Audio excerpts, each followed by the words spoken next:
Hello and good afternoon friends, welcome to the CEC-UGC live lecture. Dear friends, for all the students, especially those students who are from a computer sciences background, we would like to tell you all that today we are going to talk on natural language processing. And for this very discussion on the topic, we have with us in our studios Professor D.K. Lobial. He is a professor in School of Computer and System Sciences, Jawaharlal Nehru University. So dear friends, let's welcome our guest Professor D.K. Lobial, and let's try to understand more and more about the topic natural language processing. Hello sir, welcome to the EduSet lecture. Thank you madam. This is a well researched topic in the computer science area, but it is not taught very frequently as a subject in many of the places, but now it is picking up as an optional course in many of the MTech degrees and sometimes in MCA as well. But this is very useful as far as the language and the society is concerned. That is what the primary aim of this lecture is, to give a basic idea or fundamentals of what natural language processing is to the viewers. Now let me start that what I am going to cover in this topic is, one, I will talk that what are the important aspects of a natural languages that concern with the computational processing. Though many who are language experts or knowing language may know many characteristics of the language which may be useful for language learning. But as far as I am concerned here, or we are concerned here, the focus is the computational processing of a language, or that too is a natural language, because in computer science we have a well defined class of formal languages. So that is where we must need to differentiate between what is a formal language and what is a natural language. With this I will define what natural language is. A natural language is used for human communication. That is what the primary aim is, because we learn it through the environment, and when you born nobody teaches us language. And then yes, of course, if you are learning a language as a second language, probably you will be taught the grammar, you will be taught the other aspect of language, and then you learn it. But as far as the mother tongue is concerned, that is what the name is called, mother tongue, we will learn it when you born automatically from the environment. That is what is natural language we are concerned in this lecture. Now the second is, it is very complex. Structured science system for communication. What does it mean? The meaning hereby is, we always try to communicate something through the language, and its structure is very complex. And if you see, the moment I say complex structure, now if you learn grammar, you have to learn a lot of things, part of speech, what is noun, what is this, but as far as when you learn it from the environment, you never bothered about whether you are using a noun, a pronoun, a verb. But if you have to process it computationally, then a computer must understand what a noun is, what a pronoun is, and in which order these various part of speeches are used. That is where learning of the grammar of a language becomes very, very important as far as the processing of a language is concerned. Now third important part is that we have infinite number of sentences if you look at a language, because you can't count that how many sentences will be there. So that means, and there is no bound on the number of sentences.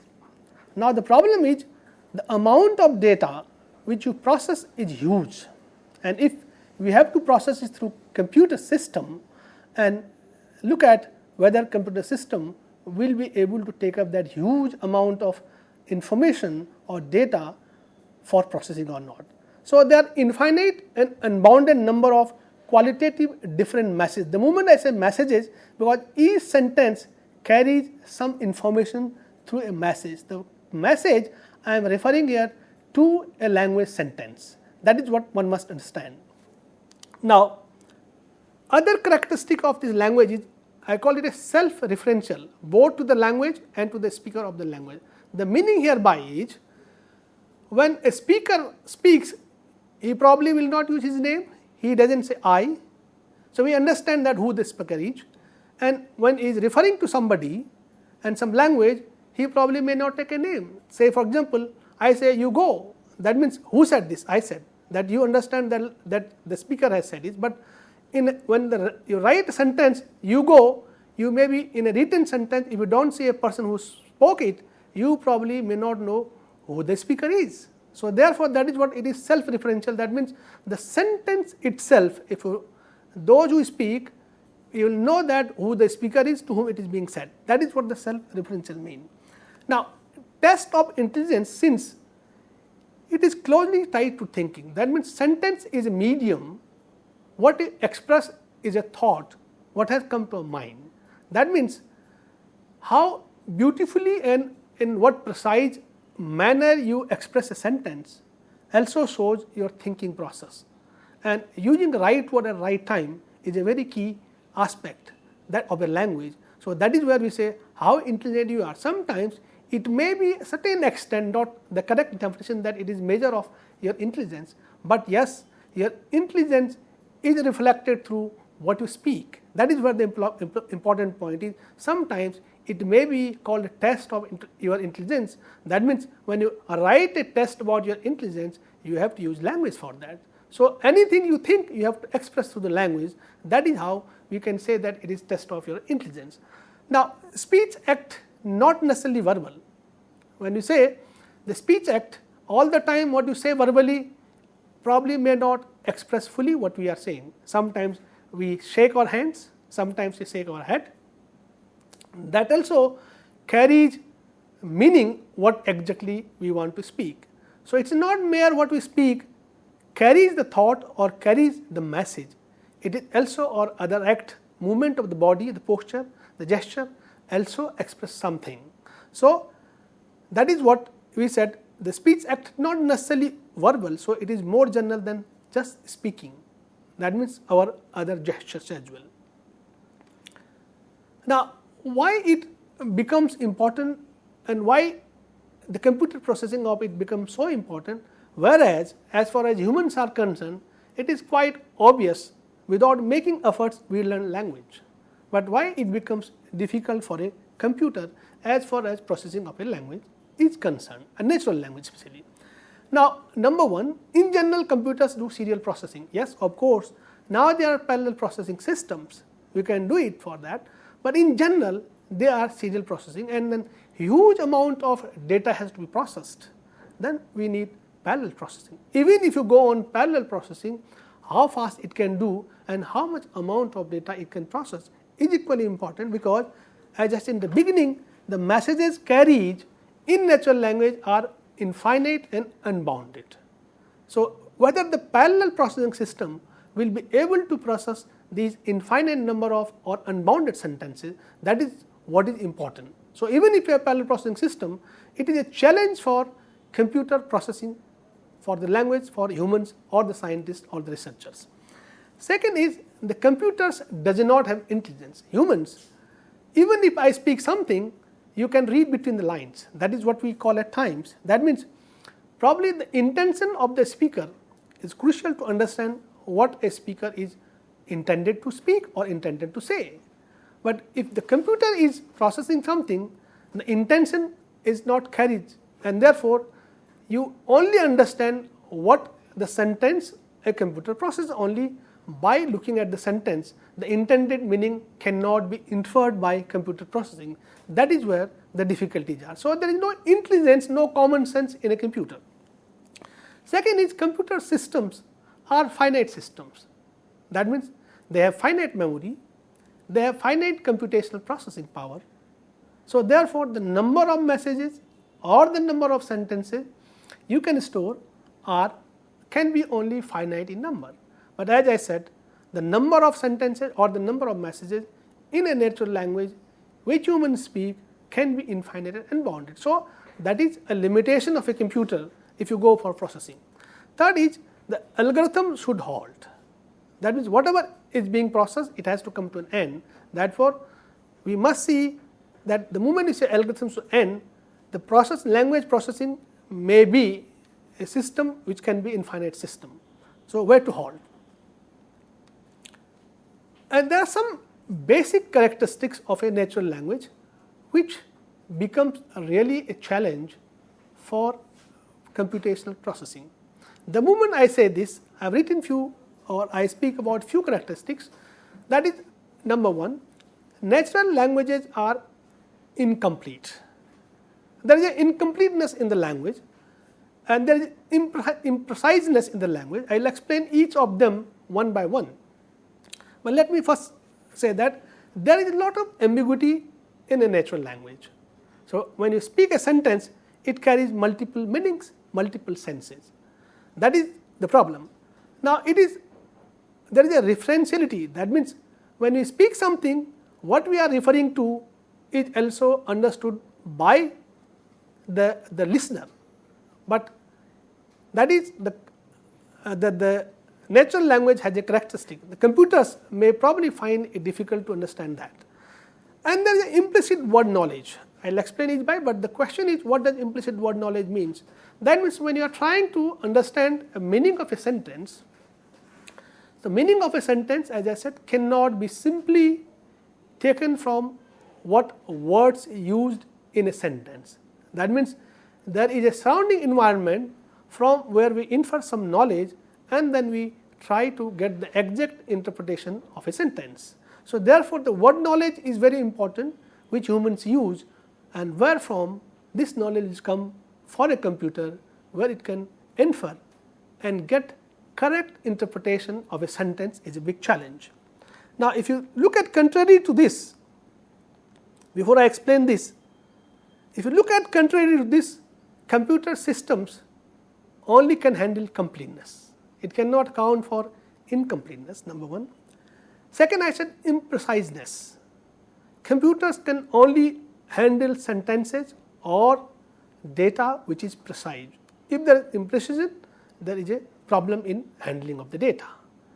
Third, I said there is ambiguity. That means if a sentence has multiple meanings, humans by their day-to-day learning can infer, can interpret, where computers will not be. The ambiguity is a big challenge for a computational processing. Then context sensitiveness. That means many things we understand from the context. When if I speak something, therefore it will be understood by the context. Sometimes the same sentence spoken in different tone carries different meanings. So, therefore, the context is very important. That means in what mood, even forget about the word knowledge, in what is the mood of a speaker at a given point of time. If I ask somebody to go out, to leave, and in which tone and in what mood I spoke this sentence will be interpreted by the listener. So, if I am in a happy mood and joking, he will take it or she will take it as a joke and it will not be offended. But if I say this in a different tone, which may be probably angry, the person can be offended. So, that is where the context becomes very important. And then many things we understood from the reference that I will explain, but the reference means if I am using a pronoun in place of a noun and which noun is being referred to, is understood humans by easily, but that probably is not very easily to be understandable by the computer. So, computers only will not be able to take care of the contextual knowledge, it will not understand the references, it does not have implicit knowledge from the word. So, if you look at all these characteristics which I talked about, the human languages or the natural languages, the computer has a capability just opposite of it. So, this is a big contradiction. Therefore, how to solve these problems while we are going for natural language processing. Now, let me explain what does it mean. Now, the moment I say incompleteness, now look at what does this mean. The sentences are not always written completely. If somebody asks, have you eaten? You will ask yes, but you never ask this, yes, I have eaten.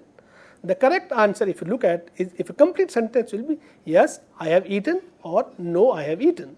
But in a language, we say yes or no. So, therefore, this becomes an incomplete sentence. For computational processing, the completeness of a sentence is very important.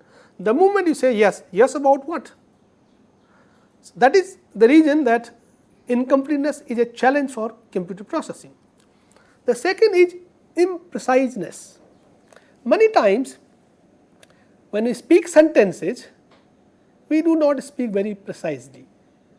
What does it mean? Now look at the sentence. It did not rain for a long time. The moment I say this, you will understand. And second is, I waited for a long time for the doctor. Then you go to a doctor to visit a doctor. Probably you may be waiting outside the doctor's room for your turn. And when you are referring to that, it did not rain, you may be walking and you may be a farmer and looking at that the rain affects your agriculture, therefore you say, oh, it did not rain for a long time. Now look at this long time. The moment a long time is used in the context of a doctor waiting outside the doctor's room, probably nobody will wait outside a doctor's room for a year, for months, even not for days. Maximum is for hours or minutes. And the moment you say it did not rain for a long time, you are not talking about hour, you are not talking about a day, you are not talking about a month. Probably you are talking about few months or talking about few years. Now look at in the same sentence, it says it did not rain for a long time and I waited for a long time outside the doctor's room or for a doctor. Now this long time in both the cases has different length of time. In one case, it is while you are waiting for a doctor, it refers to only an hour or few hours. When you are talking about raining, probably you are talking of few or some months or probably years actually.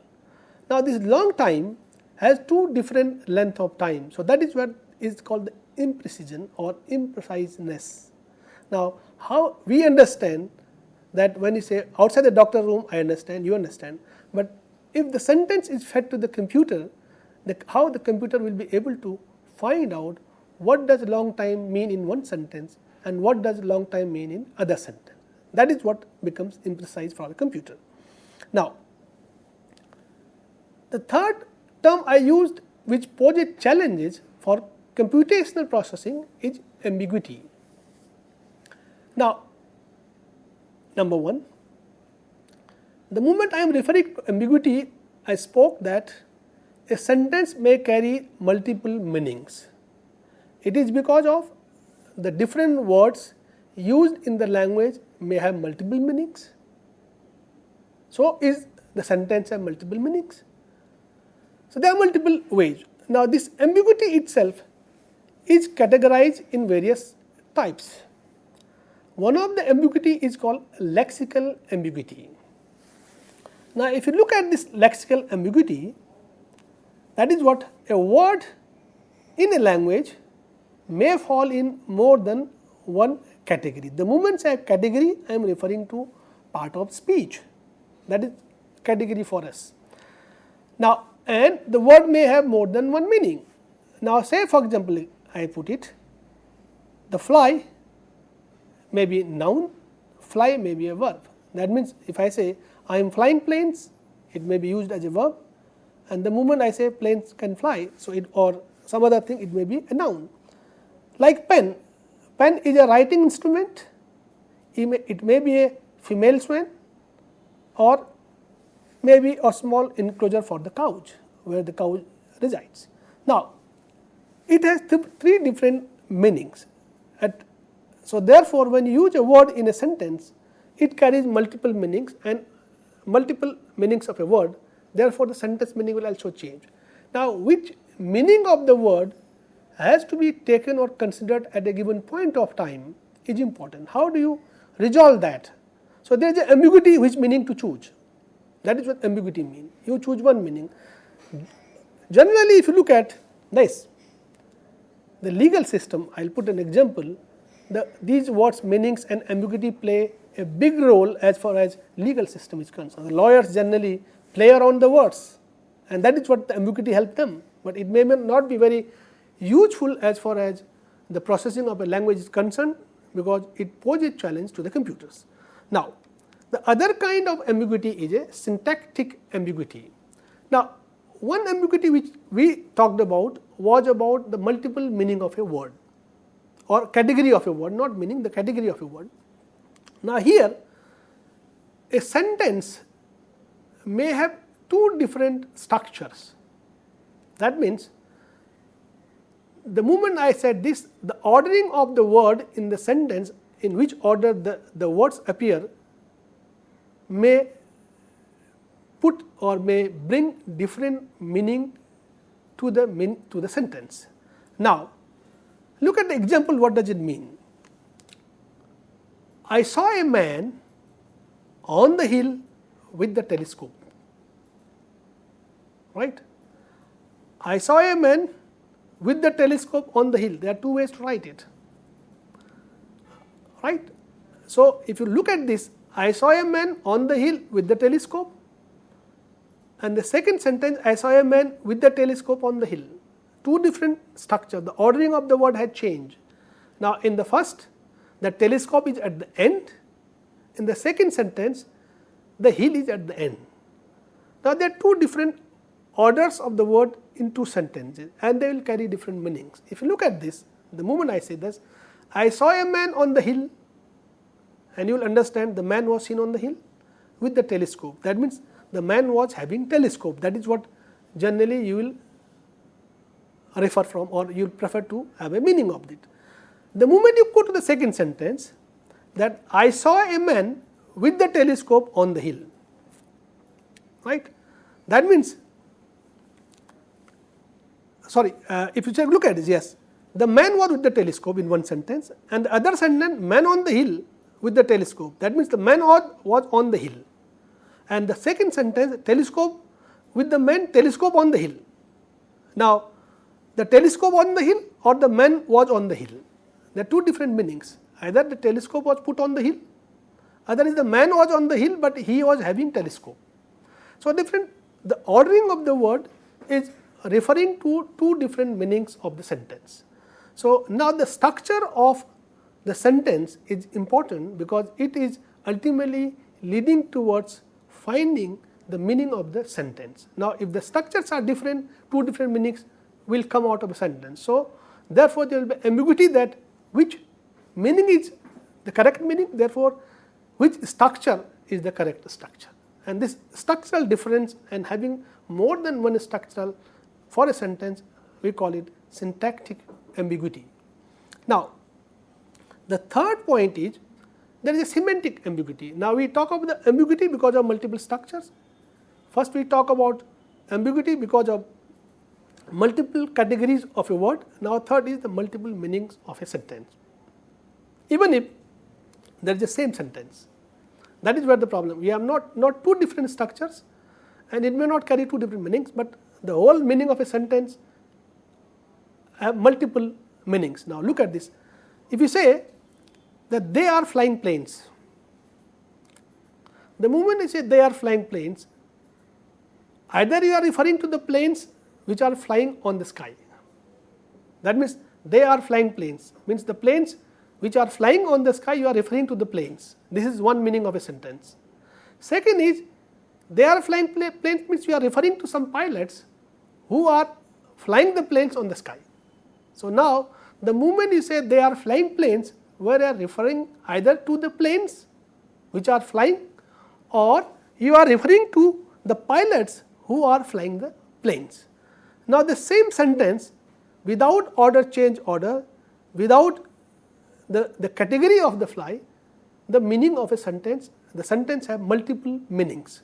So, this is called semantic ambiguity. Semantic means the meaning of a sentence. So, saying single sentence having more than one meaning is giving you semantic ambiguity. Now, therefore, the ambiguity resolution is very, very important. How to resolve these ambiguities in natural language processing.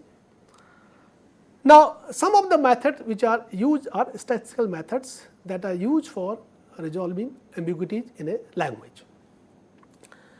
This is possible that use statistical tools or statistics for resolving these ambiguities, because we assume that we have availability of large corpora of a language. The moment you say corpora, that means we have very well structured, validated large number of sentences put digitally. That is what we are referring to. That means, well text having a large number of sentences validated by experts, language experts, and probably it may carry some other additional information about the sentences or the word in the sentence. Say for example, it may carry the information about the part of speech of each word coming in a sentence.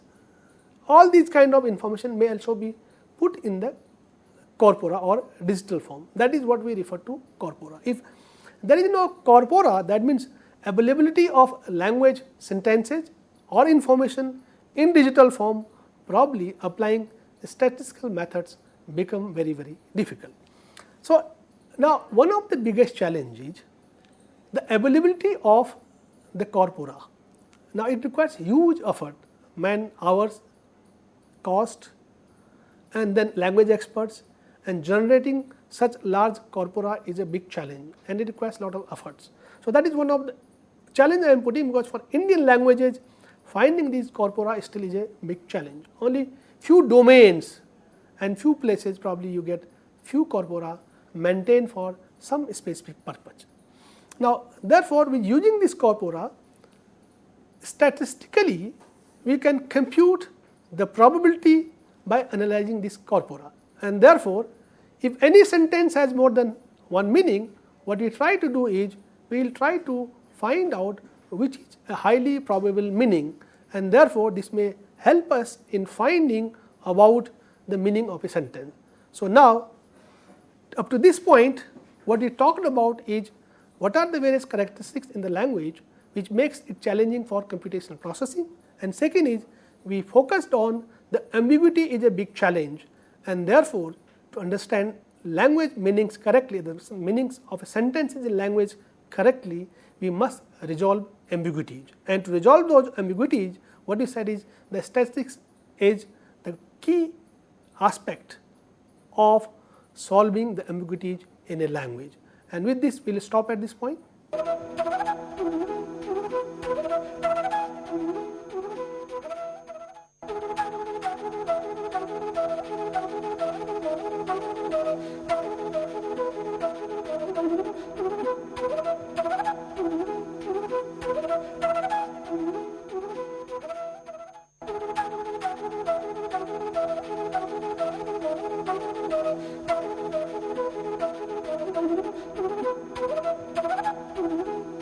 Now, what we talked about is that how to resolve ambiguities, and especially we talked about the statistics is a very important tool for resolving ambiguity in a language when they are processed computationally.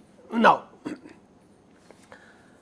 the statistical methods, when they are alternatives of a sentence, that means there are multiple meanings of a sentence, and these statistical methods will help in selecting the best or the closest interpretation of a sentence. Now, look at that the meaning hereby, if they are part of a speech tagging, that means in the corpora we have put that which category a word belongs to, whether it is noun, whether it is the pronoun, whether it is adjective, whether it is a verb, then we like to select most likely category of a word. Like say for example, when I talked about pen or when I talked about bank, bank may refer to a river bank in a sentence, or bank may refer to the money bank, you go to the bank for withdrawing money. Now, in a sentence when this word bank is used, if it has two meanings or two meanings, then which meaning to be selected?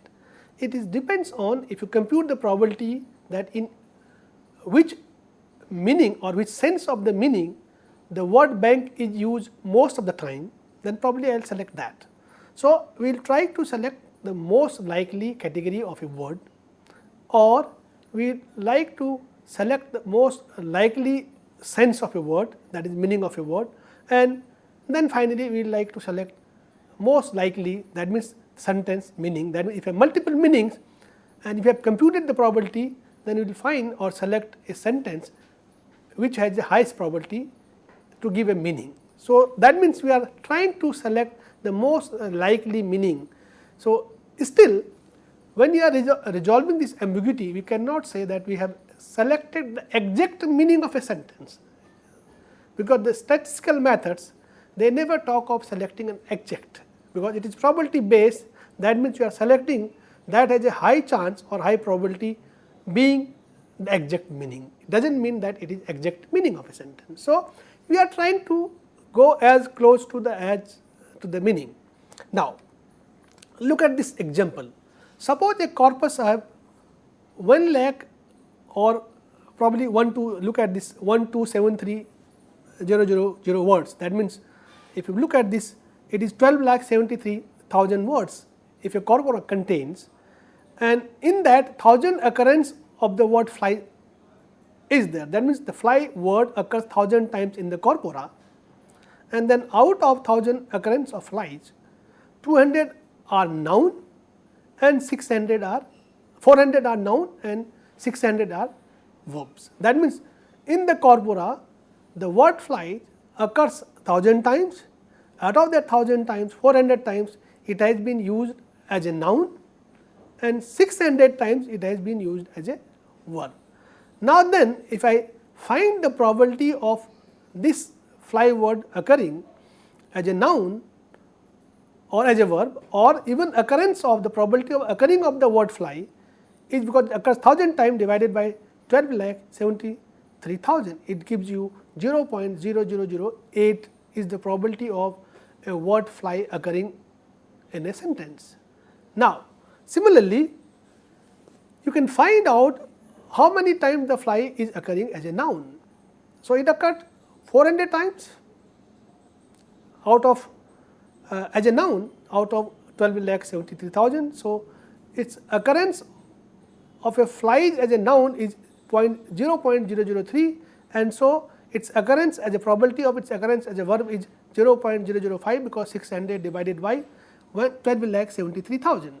Now, so therefore, you can find out by applying this, as I said, probability of x given y, then you can find the probability of x given y divided by the probability of y. If you look at this formula, what we are trying to find out is the probability of a word fly being verb is. Now, that means I am finding out what is the chance that the word which has occurred as a fly in a sentence is a verb, is computed as. Now, we say that the probability that the verb, the fly, given fly, the word fly has occurred and it is a verb. That is what we say probability V given flies. That means, the word fly has occurred and then we are computing that it is a verb, is given as that the probability that it is verb and fly. What is together is, that is 1000 divided by 12,73,000 divided by that it is a fly, that it comes 0.625. In other words, the prediction that the fly is a verb will be correct 62.5% times. That means, if in a given sentence, if the fly is occurring and if you compute the probability, you will find that the fly occurs, that 0.625 probability fly occurs as a verb, and that means if we select it as a verb, we are correct 62.5%. Chance that we are correct is 62.5%. That means, it is never 100% correct. So, we will try to choose or select that the most likely, that means it has the highest chance of 62.5% that it is a verb. So, if you choose that, probably we have a better result.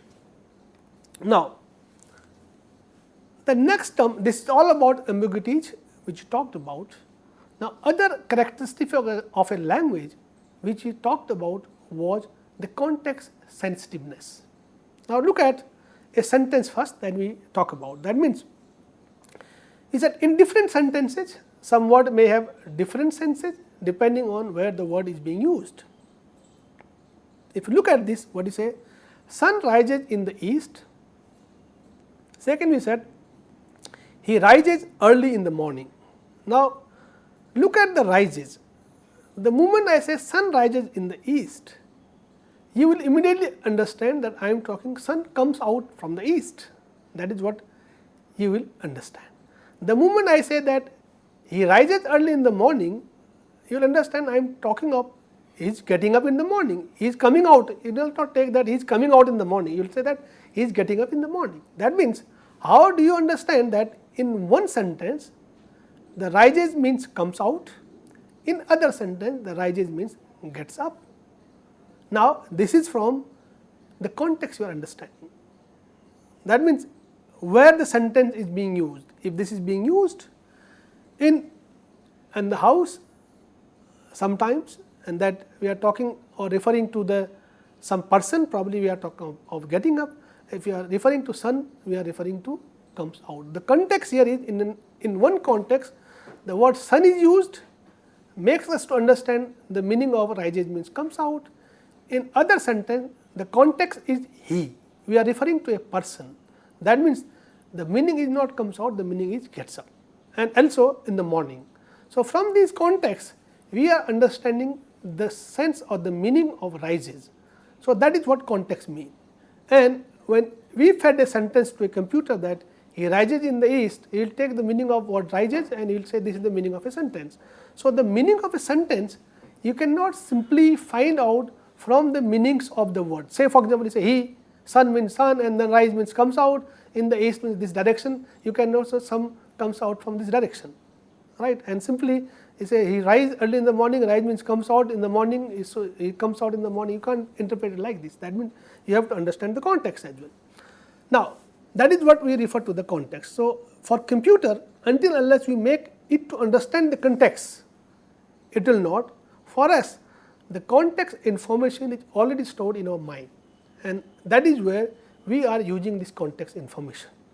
And if you try to make a computer to understand this context and how to store and how to use it is a key challenge, and we need to have developed techniques and storage and how to use it is important, and that is the challenge. Now, next we talked about referentiality. The moment we are talking about referentiality, in a sentence most of the time when you use pronouns, they are used in place of some nouns. Now, in a sentence there may be multiple nouns, then you use a pronoun, and as a human being we have learned language, you can understand for which noun or in place of which noun, if there are multiple nouns in a sentence, you can find that the pronoun has been used. But for a computer it may be difficult to understand for exactly for which noun this pronoun has been used. Now, that means for which noun this pronoun is being referred to is the question. Now, look at the sentence. When the balloon touched the light bulb, it broke. Now, it is a pronoun here now. Now, that means whether now there are two nouns, balloon is one noun and the bulb is another noun. Now, when the balloon touched the light bulb, it broke. Which broke? The bulb is broken or the balloon is broken? Now, probably from your knowledge, you will understood that by touching the light bulb, probably the balloon will be broken, not the bulb will be broken, because bulb is made of more hard material than the balloon, and the heat, because balloon will be burned or heat up and that it will be broken, but not the bulb. That is what you already had some knowledge with you that we will talk about, you find out from there. But from looking at the simple sentence, being human being you are able to, but computer will not understand whether this it refers to balloon or it refers to a bulb. That is where the referentiality comes into picture, and it becomes a challenge for processing, computational processing of languages. Now, the moment I said you use some knowledge, now I am referring to that implicit word knowledge, that is other challenge. Now, to interpret a sentence, the only meaning of a sentence derived from the meaning of the words is not sufficient. That means every word has a meaning, you find out what meaning the word has in a sentence, you join those meanings and try to find out the meaning of a word, will not give you the exact meaning of a word, that means it needs more. So, the meaning of the word is not important, the intention and the context, and plus the word knowledge. That means we, as I said in the beginning, like that means the meaning of a sentence plus the word knowledge will give you the right interpretation of a sentence. So, therefore, if you look back at the example of a balloon, I said when the balloon touched the light bulb, it broke. So, what I said is you will infer that it refers to a balloon, not a light bulb, because you have some knowledge, word knowledge. From there you understood that bulb consists of a material which is hard, will not be broken by the balloon, but balloon is made of a material which will be broken by the light bulb. So, that is the knowledge you already had from the word, but your day to day learning, that knowledge you are using, and from there you resolve this referencing. And here, if computer does not have that word knowledge, how can it interpret a sentence if it is not there? And there is a huge amount of word knowledge, and storing that huge amount and then knowing that in which context where to use what word knowledge is a big challenge for natural language processing. Now, that is what it implies balloon. Why? Because you know from the word knowledge that the balloon is filled with a light air, and which will make balloon to burst, because the air will warm up by light bulb, because it generates heat, and the balloon will, the light air filled in the balloon will heat up, and therefore, it will try to expand, and therefore, the balloon is burst. This is the word knowledge you already had in your mind, and that makes you to understand that it refers to balloon, not to the light bulb. But how and from where this much word knowledge is brought into context to understand a sentence by a computer is a challenge. Now, this is one what you talked about, and therefore, now let me give another example. If you go to a restaurant and you eat something, and now I say that while paying the money to the manager or to the cashier at the hotel or the restaurant, I found that my purse is missing from my pocket. Now, that means what? You will understand that you might have eaten something at the restaurant, and therefore, you are paying, or you have bought something eatable at the restaurant, therefore, you are trying to buy and trying to pay money. That means, the paying money itself implies that you have bought or you have eaten something at the restaurant, and that is what the implicit and the what knowledge is.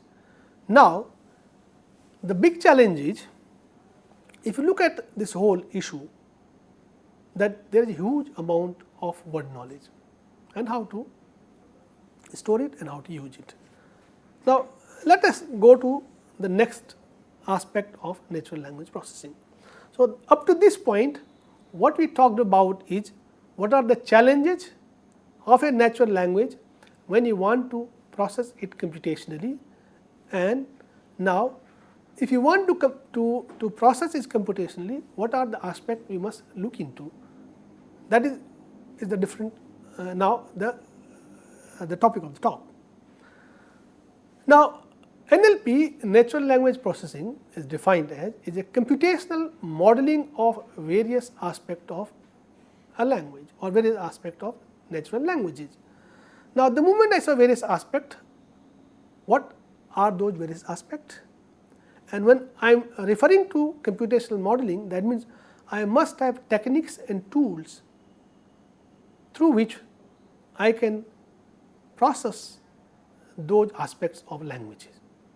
So, that means I need computational methods, techniques for this, and I must understand the various aspects of a language. Now, let me go one by one. Now, one of the key aspects of this is the phonetics of a language. Probably in this lecture series, we may not be much focusing on the phonetics. I will talk what phonetics mean. Then there is a phonological aspect which must be dealt with, and there are morphological aspects, there are syntactic aspects, there are semantic aspects, there are pragmatic aspects.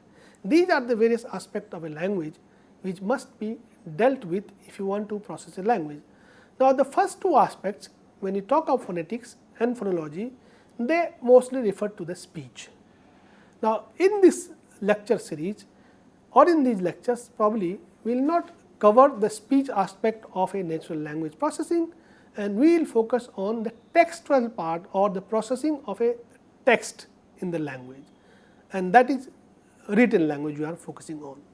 So, if you are focusing on the written language or the text, we are referring to the morphological aspect, we are referring to the syntactic aspect, we are referring to semantic aspect, and we are referring to pragmatic aspects. So, however, if you look at this flow diagram, since I said we are referring to only the textual part or the written language, not to the spoken, therefore, I have left the first two parts, the phonetics and the phonology. And look at this, to have the syntactic analysis, what you need is a grammar. Now, grammar you understand from day to day life, and when you have to define grammar computationally, it has a different meaning, and we will talk that if we talk something on the computer science. But to have a syntactic analysis, you need grammar. That means the rules of a language in which order the words or the different category of words will occur to form a sentence. That means when I say I will eat, I do not say I eat will. You say that I will eat or he will eat, you do not say will he eat, sorry, he eat will. How do you say that? That means there is a fixed order that should occur in English language, that the will as a verb or the auxiliary verb must come before the main verb, and the subject, he as a subject must come before the verb. Now, look at this, English and Hindi. If you look at Hindi, that the verb comes at the end and the object comes in the middle, and English is different, like say I eat mango, the eat comes in the middle as a verb and then object comes mango, but in Hindi it is main aam khata hu. That means the verb as a khana comes at the end. One is called SOV order, other is called SVO order. That means subject, verb, object, that is English, and subject, object and verb is the Hindi word order. Now, that means there is a specific order in which the different categories of the word should occur or the word should occur. Now, the syntactic analyzer will try to find out whether the words, depending on their categories, has occurred in the right order in a sentence or not. So, to check this, we must know the rules of the language, and these rules of the language, as I said, SOV or SVO, all these rules of a language is called the grammar of a language. Now, when you learn a language, we learn without learning the grammar. By our childhood, that is the mother tongue. Second language, when you learn, probably we may learn grammar and then learn the language. There is a difference between learning second, third language and learning first language. Now, we are referring to natural language, and then we are referring to the first language we call a mother tongue. Now, so based on the grammar, you have to see whether the order of the words is correct or not. If you have done that, we have found out whether sentence is in a correct order or not. And the output which it generates, if you have given a sentence as an input to the syntactic analyzer, we will find a tree which you call a parse tree. That means after parsing, we get all words put in a form of tree. And then you can find whether it is right or not. Once you have done that, then you have to see whether this, though it is grammatically correct, but whether it carries some meaning or not. Say for example, if I put I eat stone, if I put that, and if you check it grammatically, you will find that it is correct, because I is a subject, eat is a verb, stone is an object. So, the word, all three words in different categories come in the right order of the English grammar, because it is SVO. But at the same time, what you find is that this is not a correct sentence, because stones are not eatable objects. So, therefore, there should be some eatable object, and therefore, whether it is semantically correct or not. The last phase, if you look at this, is a pragmatic analysis. That means the word knowledge should also come into play to get the right meaning of the sentence. So, that means the example I gave is that when I was paying to the restaurant, I found that my purse is missing, and the implicit knowledge is that I might have bought or eaten something in the restaurant.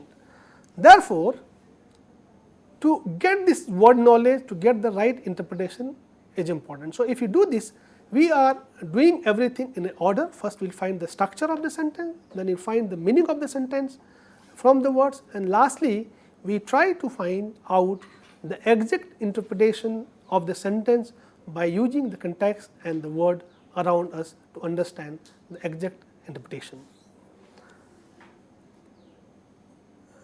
Now, let me summarize what we talked today. One, we talked about the various characteristics of natural languages, and we defined what a natural language is, and because in computer science we call formal languages, which are used for designing the computer languages, where you study context free grammars, context sensitive grammars, they are used to define only formal languages. That means they are very well precise languages, they have a completeness, they have no referentiality, they have nothing. That is what they are put in a category of formal languages, and the context free grammars defined in computer science are sufficient to take care of those formal languages, but they cannot take care of natural language because it uses context. So, the context free language is not sufficient. That we will talk that it will use context free or context sensitive language as well, it has to be used, and that is one aspect we talked about.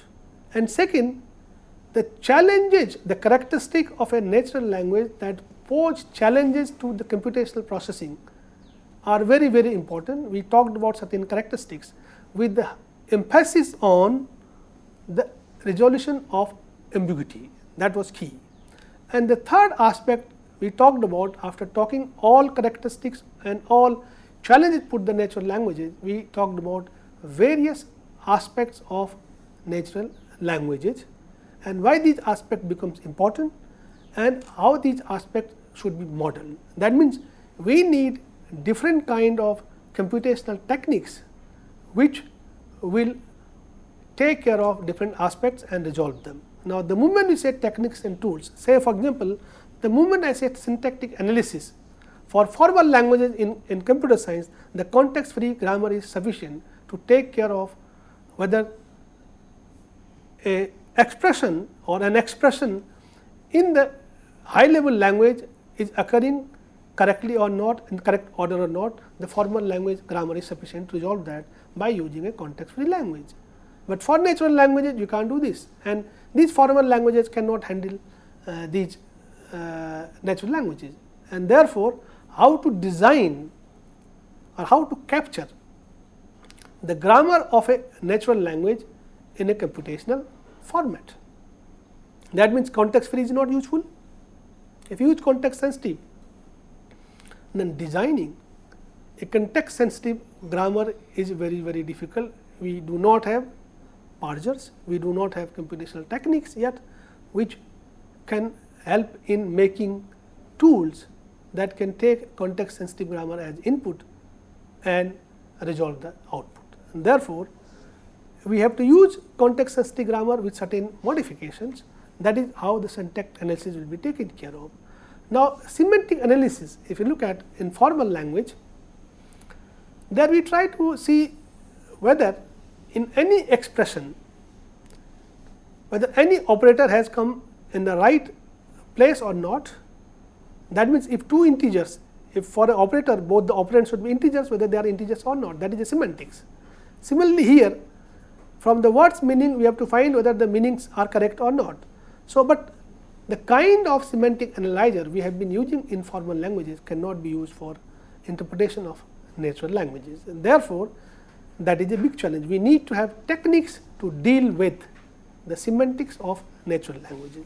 And finally, the pragmatic analysis, how to store the knowledge. That means there are various kinds of techniques developed, case grammar, script frames, where the word knowledge is stored. Now, that means when you are storing word knowledge, the knowledge probably may be stored for a scene.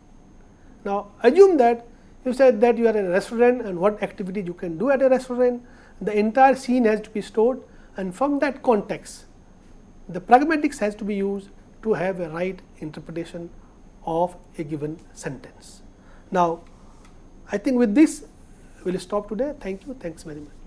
With this note, thank you, sir. Thank you so very much. And we would be meeting again and would be discussing more under the topic. And dear friends, if you want to give your feedback for this particular lecture, then you can mail us at info.cec@nic.in.